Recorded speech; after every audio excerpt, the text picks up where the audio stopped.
Alors bonsoir, donc on va regarder pour tronçonner du 100C6, c'est du stub, c'est de l'acier au chrome, hein, donc c'est très raide, on voit bien que ça brille, hein, pas de problème. Hein.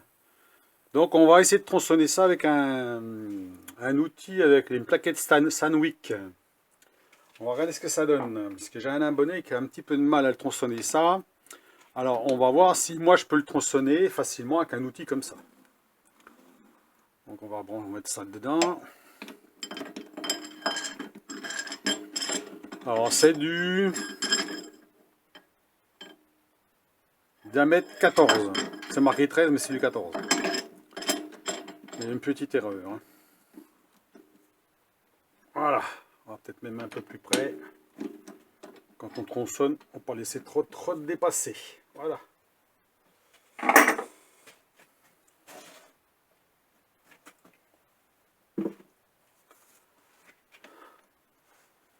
Donc je vous rappelle pas comment il faut faire pour tronçonner. Il faut savoir que le tronçonnage est toujours délicat. C'est jamais une chose très évidente. Parce qu'en fait, il faut une bonne vitesse de rotation, il faut une bonne pression sur l'outil, mais pas trop. Il faut, voilà. Et puis sur de l'acier dur, eh ben, forcément, c'est plus raide que sur de l'acier normal, normalement. Alors on va voir ce que ça va donner. Donc là j'ai mis la vitesse minimum, je suis à 125 tours par minute. L'outil est bien perpendiculaire au mandrin, ça c'est impératif. On a bloqué le petit chariot du dessus. Donc le petit chariot du dessus, il faut le bloquer. Sinon l'outil va pivoter vers le bas, c'est pas forcément le bon plan. Et on va bloquer le traînard. Ça c'est ce qu'il faut faire, il faut bloquer tout. En espérant que l'outil va supporter le choc. Hein, en général, ouais, je pense que oui. Il faut espérer. On va bien serrer tout. La plaquette est bien serrée. Ouais, c'est bon. Alors moi, en général, je préfère le scier que le tronçonner. Voilà, c'est mon nom. Hein. Je préfère toujours l'acier dur. J'aime pas trop le tronçonner. Hein. Bon, enfin bon, on va essayer. On verra bien. Hein. Donc on y va.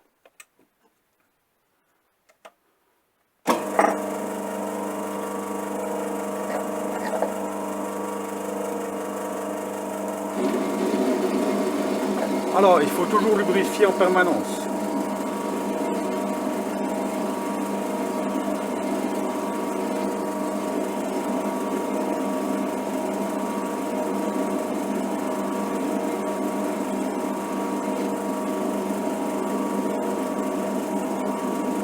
On va aller un peu plus vite pour voir, parce que là je trouve que ça va un petit peu long, on va peut-être mettre du temps. Donc on va essayer de passer la vitesse supérieure pour voir si ça va mieux en 210 tours par minute. Donc on va mettre BC2. BC2. On va voir ce que ça donne en mettant un petit peu plus vite parce que je trouve que c'est vraiment long. On va mettre 2 jours pour tronçonner ça.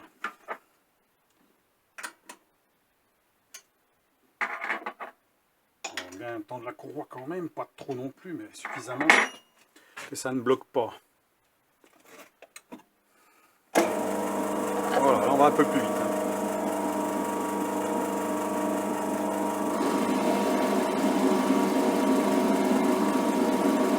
On va déjà mieux. Hein.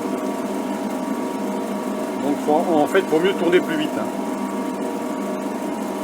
Toujours bien lubrifier, ça chauffe. Hein. Alors bien mouiller le pinceau.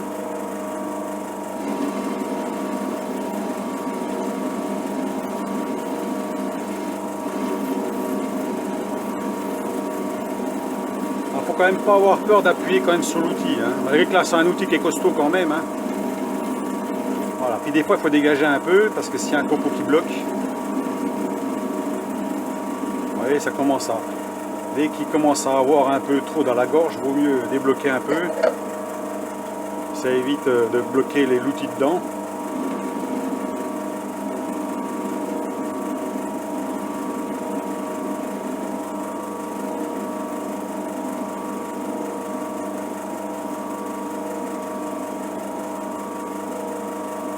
va arriver au bout, voilà. Donc ben, ça se fait bien quand même. Donc il faut mieux utiliser une vitesse un peu plus importante, hein, sinon on met trop de temps. Hein. On va regarder l'outil pour voir comment il est. Normalement il n'a pas subi de dégâts, rien du tout. Hein. Bon, c'est impeccable. Hein.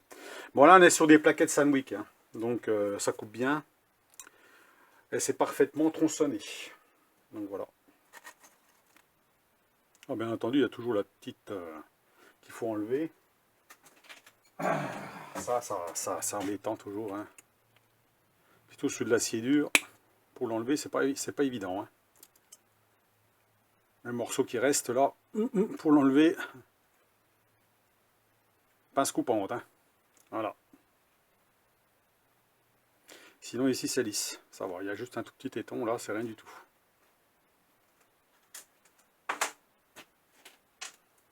Prendre une pince coupante.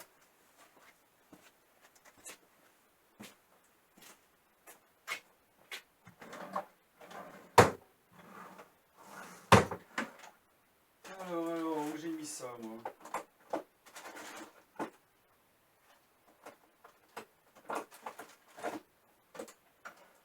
Celle-là devra aller. Toujours pareil. Couper ça. Bon, après, on peut passer un petit coup si on veut. C'est un petit coup de toile hein, pour enlever le bout, là. Ce qu'il faut avoir, c'est une pince coupante sans qui soit ras pour raser là, parce que c'est très dur l'acier là. Hein. Donc là, on peut pas le casser facilement. Hein. Donc on peut prendre la lime. Je lime un peu le bout.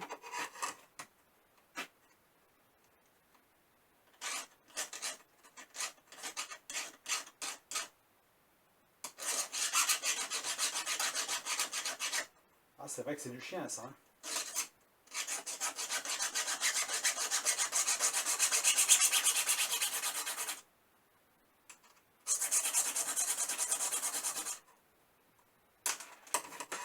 Voilà, ça se casse la gueule. Voilà, un petit coup de poil derrière. Donc le 100 C6, bah, c'est normal, c'est de l'acier dur, hein, donc forcément, c'est pas facile à consommer. Enfin, facile. Ça dépend des outils. Hein. Il y a des outils qui vont pas bien, et puis d'autres, bah, c'est une histoire de vitesse, c'est une histoire de...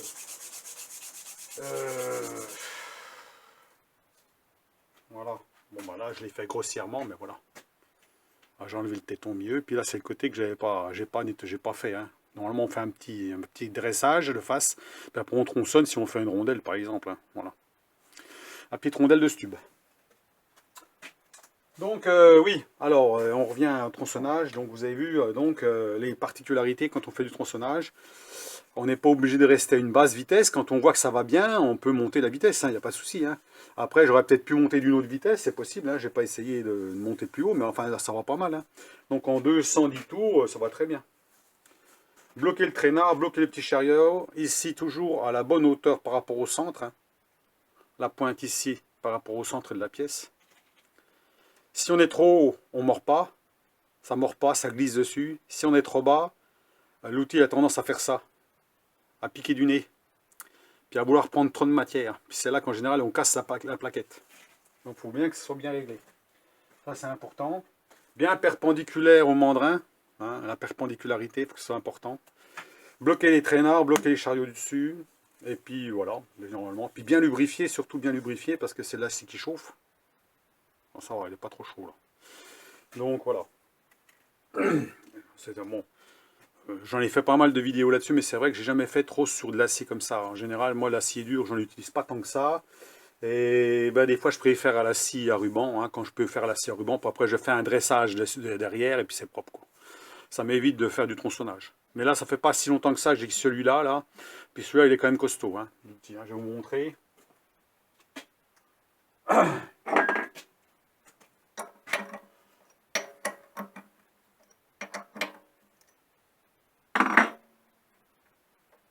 Débloquer le traînard.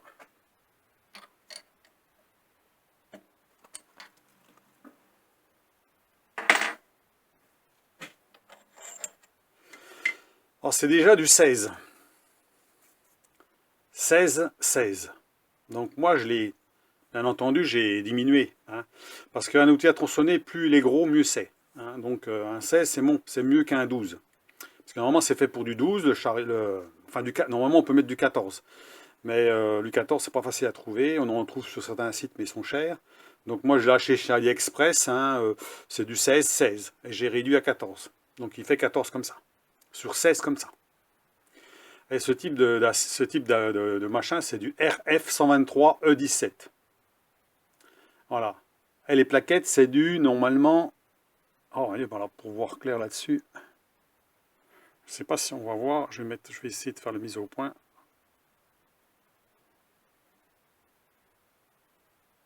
N12. Oh non, je vois pas. Je vais prendre la loupe, en cas pour ceux qui veulent commander ce genre d'outil. Avec les plaquettes qui vont avec, malgré que c'est pas les plaquettes les moins chères. Hein. On va prendre la loupe. Parce que là, je n'y vois rien. Alors, c'est du N123E2. Je répète, les plaquettes, c'est du N123E2. Et l'outil, c'est du RF123E17 en 16-16. Alors moi, quand je l'ai passé sur la fraiseuse, là, avec une fraise au carbure, c'est très très dur à enlever, hein, à diminuer. Hein. C'est de l'acide au chrome, c'est très très dur. Il ne faut pas faire des trop grosses passes, parce que là, j'ai dû prendre en 4 fois hein, pour enlever 2 mm. Hein. Voilà.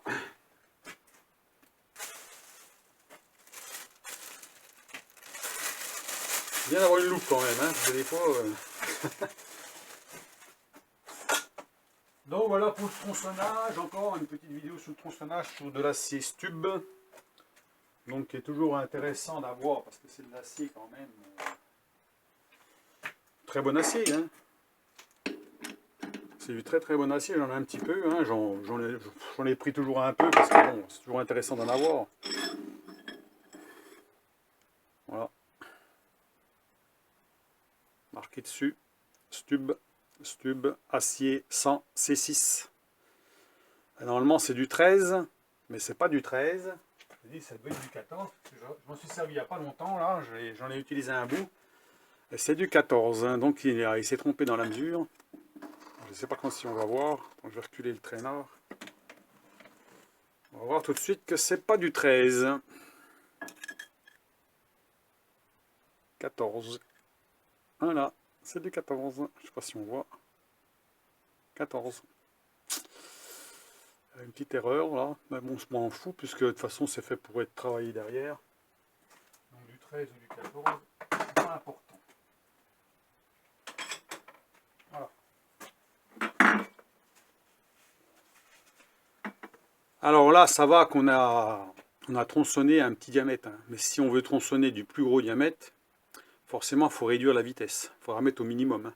Parce que plus le diamètre est gros, plus il faut tourner doucement. Hein, parce que là, ça risque d'y aller fort. Hein. Si on essayait de tronçonner un bout de 30, ce ne serait pas la même.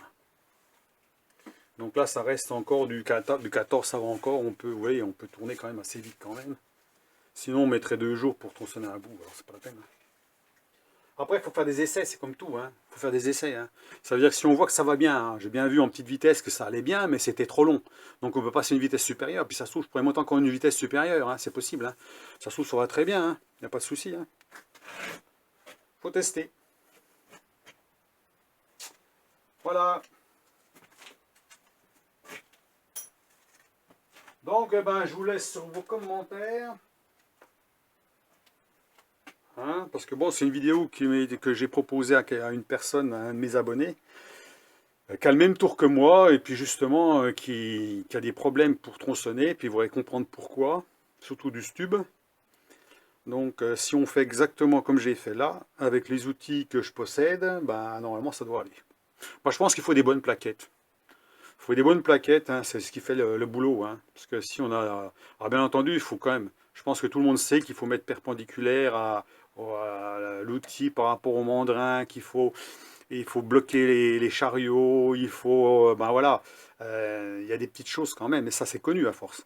Donc après, qu'est-ce qui reste? Il ne reste plus que l'outil, la position de l'outil par rapport au centre de la pièce. Si on est mal réglé, c'est pas bon. Voilà, donc ça... alors je donne encore un conseil pour le réglage. Hein. Pour ceux qui n'ont pas vu la vidéo, ou les vidéos,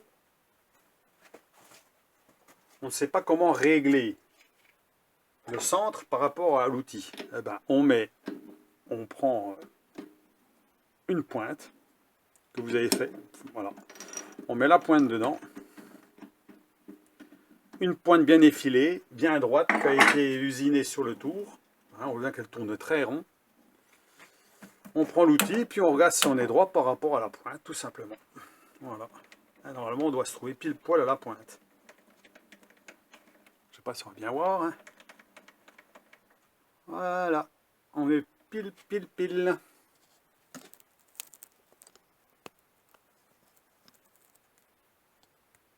Voilà, on va essayer de faire le mise au point. Voilà, je suis pile là. Après, vous pouvez vous faire un outil par rapport à ça. Un outil comme j'ai fait. Bon, ça qui est connu aussi. Hein. Cet outil-là, hein, que vous posez sur le... et puis qui vous permet de régler votre outil à la bonne hauteur. Mais ça, une fois que... moi j'ai mis des cales dessous hein, pour certains. Donc une fois qu'ils sont calés, ben, cet outil-là, il ne sert plus à grand-chose. Hein. Au début, c'est tout, puis après, il ne sert plus à grand-chose. Hein. Vous voyez que là, la pointe, elle est pile poil dans la pointe de l'outil. Hein. Et il vaut mieux vous référer par rapport à l'alignement du mandrin que l'alignement de la broche, la poupée mobile, je veux dire. Parce que la poupée mobile, des fois, elle est un poil plus haute. Ah oui. Sur des tours chinois, le plus souvent, c'est que la pointe, si je me réfère à ma poupée mobile, ben, je ne suis pas bien. Je suis un poil plus haut, moi. Ça ne pose pas de problème pour faire quoi que ce soit avec, hein, parce que j'utilise comme ça. Mais je ne suis pas pile poil en face. Donc, celui qui se réfère à la poupée mobile, ben, il est tout faux. Voilà, à moins d'avoir une poupée mobile qui soit parfaitement alignée avec le mandrin. Et ça, je pense qu'il n'y en a pas beaucoup qui doivent y être hein, sur les tours chinois. Hein. Hein, voilà, donc moi je me réfère par rapport à ça. Donc la pointe, vous en faites une, assez effilée comme ça, pointue. Vous le faites autour, puis après ben, vous réglez vos outils. Puis les outils, une fois qu'il est bien au centre, là, ben, ça ne pose pas de problème. Hein. Donc ça, c'est une petite astuce. Puis cette pointe-là, elle me sert pour beaucoup de choses. Hein. Même sur la fraiseuse, elle me sert pour m'aligner par rapport à un coup de pointeau ou autre chose, ou un tracé. Elle me sert à beaucoup de choses. Hein. Je l'ai fait, puis je l'ai fait en acier dur, par contre. Je l'ai fait en 45 NDC 16. J'aurais pu le faire en stubo aussi. Ce qui fait que ça, c'est dur. Hein, elle se tord pas facilement. Hein, parce qu'elle est vraiment effilée. Hein. Donc, mais je ne l'ai pas trempée. Ça fait longtemps que je l'ai faite celle-là. J'ai fait déjà des vidéos là-dessus. Voilà pour la petite explication. Donc, eh ben, à regarder tout ça. Alors, comme je l'ai dit, il faut bien lubrifier quand on tronçonne. C'est obligatoire. Il faut une lubrification permanente à l'huile, hein, ou alors avec un liquide de refroidissement, l'huile de coupe avec de l'eau, hein, si on veut. Hein. Si on a la pompette à côté et puis que ça gicle dessus, pourquoi pas. Sinon, moi, je fais avec de l'huile, hein, puis c'est tout, ça va très bien. Hein. Il faut que le pinceau soit en permanence dans la gorge. Hein. Et puis, de temps en temps, il faut dégager le copeau, parce que les copeaux, ben, ils s'accumulent devant. Puis des fois ils s'enroulent, puis des fois ils peuvent bloquer. Hein. Et puis là, ben, on ne sait jamais. Hein. Après, ça peut être une plaquette qui dégage, ou ça peut être un blocage de l'outil dans la pièce. Voilà. Moi, je me souviens au début, quand j'ai commencé à tronçonner, j'avais des problèmes aussi. Ça veut dire qu'en général, quand j'arrivais en bout de la pièce, quand on arrive au bout, là, qu'il reste pas grand-chose, ben, on a tendance à vouloir forcer de trop, enfin forcer de trop, oui. Et vous aviez le morceau qui est au mieux de se dégager, il a tendance à se tortiller devant et il arrive à casser votre plaquette. Donc au bout de la plaquette, ben, vous avez un morceau qui part. Là, on va regarder. Alors, je ne sais pas si on va bien voir. Là, la plaquette, elle est neuve. Hein. Enfin, elle est neuve, elle n'est pas si neuve, mais elle est déjà servie pas mal de fois. Voilà, je ne sais pas si on va bien voir avec la mise au point. C'est chiant. Là. Voilà. Là, on voit bien qu'il n'y a rien de cassé hein, sur l'outil. Là. Alors, des fois, il en manque un petit bout, parce que justement, ben, ça s'est pris dedans. L'outil, ça s'est tortillé devant, le petit bout est parti, et puis ça a cassé le bout. Voilà. Après, votre plaquette poubelle, quoi. Hein. On voit sur celle-ci, les plaquettes sont plus longues que les autres. Voilà. Ça, c'est du standard, c'est ce qu'on appelle standard, c'est ce que j'ai couramment. Hein. Puis c'est celle-là, ça, c'est du Stanwix. On voit les Stanwix, donc ils sont plus grosses. Hein. Mais ils ne sont pas plus larges. C'est la même largeur, mais elles sont plus grosses. Voilà. Donc celui-là est beaucoup plus résistant, hein, parce qu'automatiquement, déjà, il y a beaucoup de matière en dessous. Hein. Donc voilà. Plus rigide. La rigidité, c'est important.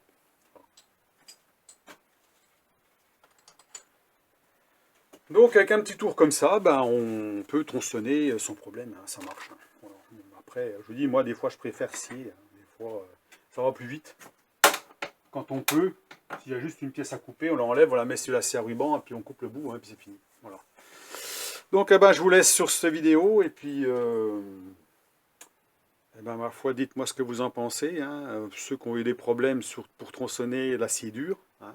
Que ce soit de l'acier Stub ou du 40 MCD8 ou CDM8, je ne sais même plus. Il y a du 45 NDC16, mais c'est tous les mêmes trucs. Hein. C'est toujours dur à couper. Hein. C'est toujours assez dur. C'est dur à usiner aussi. Mais quand on a des bonnes plaquettes, ça va. Hein. Alors moi, je privilège quand même les plaquettes marron. Hein, comme vous avez pu, l'outil plaquette carrée, là, qu'on voit. Les plaquettes ne sont pas jaunes, elles sont marron. Parce que les plaquettes marron, là, elles sont pour l'inox, justement. Alors que les plaquettes jaunes, eh ben, il faut un déjeuner de soleil. Hein. Alors comme j'utilise beaucoup de l'acier mi-dur, voire de l'acier dur, c'est le plus que j'utilise, c'est l'acier mi-dur, parfois de l'acier dur, eh ben, si je prends des plaquettes jaunes, ben, ça ne dure pas longtemps. Les plaquettes jaunes qu'on trouve sur AliExpress, hein. Je ne parle hein, pas des plaquettes jaunes qu'on trouve, c'est des marques très connues, où il y en a aussi hein, des plaquettes jaunes, hein. Mais c'est des marques professionnelles, c'est pas du tout pareil. Hein. Mais dans les plaquettes, il y a plein de sortes, il y a plein de nuances. Il y a plein de nuances, il y en a qui sont faites pour couper certaines choses, d'autres pour couper d'autres, voilà, donc il faut bien regarder. Ceux-là, on peut couper de l'acier normal comme on peut couper de l'inox. Voilà. Ou de la fonte, ça marche aussi, hein. On peut tout faire. Voilà. Par contre, ce n'est pas des plaquettes qui coupent parfaitement l'aluminium, on est d'accord. Hein. L'aluminium, il faut que ça soit plus tranchant. Là, c'est pas spécialement très tranchant. Ça coupe quand même bien, mais pas si tranchant que ça, surtout cet outil-là. Hein. Quand je vous dis l'outil à plaquette carrée, il est plutôt fait pour le dégrossissage. Hein. Chanfrein, parce qu'on a un angle quand même, on peut faire des chanfreins à 45 degrés. 45 degrés, on fait du dressage et on fait du chariotage en dégrossissant. Hein. Puis des fois, je suis surpris parce que des fois, en faisant du chariotage, ben, c'est tout brillant, c'est impeccable. Avec cet outil-là, je ne sais pas pourquoi. Alors, puis des fois, c'est moche. Donc, ça dépend de l'acier. Voilà. Ça dépend de l'acier, parce que je ne vois pas trop la différence par rapport à un outil en losange ou qui fait un travail plus propre. Ben, celui-là, avec l'angle qu'il y a, là, c'est moins propre. Mais des fois, c'est bien. Voilà. D'abord, je crois que j'ai fait des outils où c'est brillant. Hein. Voilà, ce genre d'outil-là, voilà, ce genre d'outil-là, par exemple, hein, c'est mon petit truc. Ben, je l'ai fait avec ça. Hein. Des fois, je fais avec ça, ça suffit. Hein. Ça brille quand même. C'est pas brillant, brillant, mais ça brille. Des fois, si ça suffit, c'est suffisant. On laisse le même. Hein. Après, puis des fois, c'est cet outil-là aussi, parce que là, on voit que j'ai fait des pentes. Hein.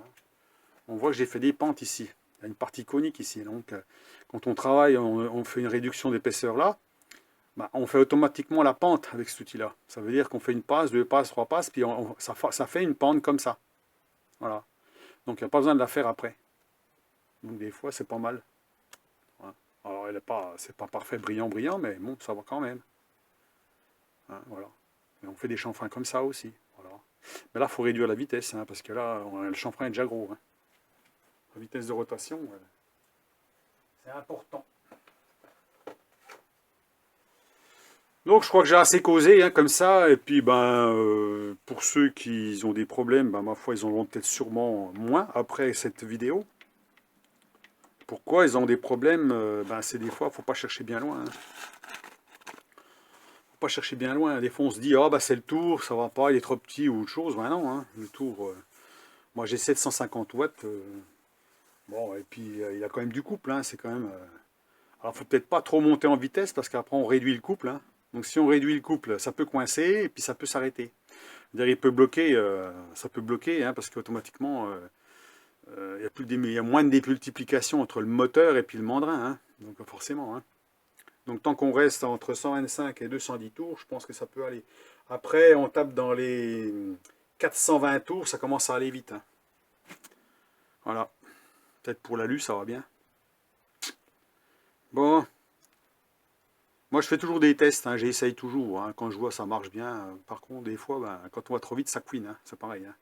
Ah, on a vu de temps en temps que j'ai fait des tronçonnages sur du laiton. Je me suis fait chier. Hein. Hein, même dans l'alu. Hein. Hein, si on n'a pas les bonnes plaquettes, ça avance pas. Hein, on n'avance pas dedans. Hein. Ça mord pas, ça couine, ça n'a rien à faire. Ça veut pas y aller. Hein. Des fois, on se pose des questions, hein. Puis il suffit, par exemple, alors pour l'alu, il suffit d'avoir des plaquettes pour alu, puis pour le laiton, bah, il suffit d'avoir une plaquette qui coupe pas. Et puis ça marche. Alors, des fois, c'est tout bête, hein. Alors, on va dire que ça fait beaucoup, les plaquettes font beaucoup. Hein. Donc, eh ben, je vous laisse sur cette vidéo, ce coup-là, et puis ben, dites-moi, vous laissez vos commentaires, comme d'habitude. Hein. C'est juste une petite vidéo vite fait comme ça. Hein. Je dis, moi, quand on me pose des questions, et puis que je ne peux pas répondre sans faire de vidéo, parce que je fais du tronçonnage, mais pas régulièrement sur. J'en fais pratiquement jamais sur du stub. Hein. D'abord le stub, j'en ai très peu. Hein. Je vous dis, très peu de stub. Quand j'en ai, c'est surtout pour quand je veux forcer sur un truc, par exemple, faire un petit bras de levier ou un truc pour que ça soit assez dur, que ça soit assez costaud, que ça se torde pas. Bah, je vais plutôt privilégier ce genre d'acier là, quoi. Hein, voilà. Hein. Surtout que bon, bah, je vous dis, j'en ai très peu. Hein. Mais bon, voilà. Allez, sur ce, je vous laisse, ce coup-là. Et puis, eh ben, bonne soirée. À la prochaine.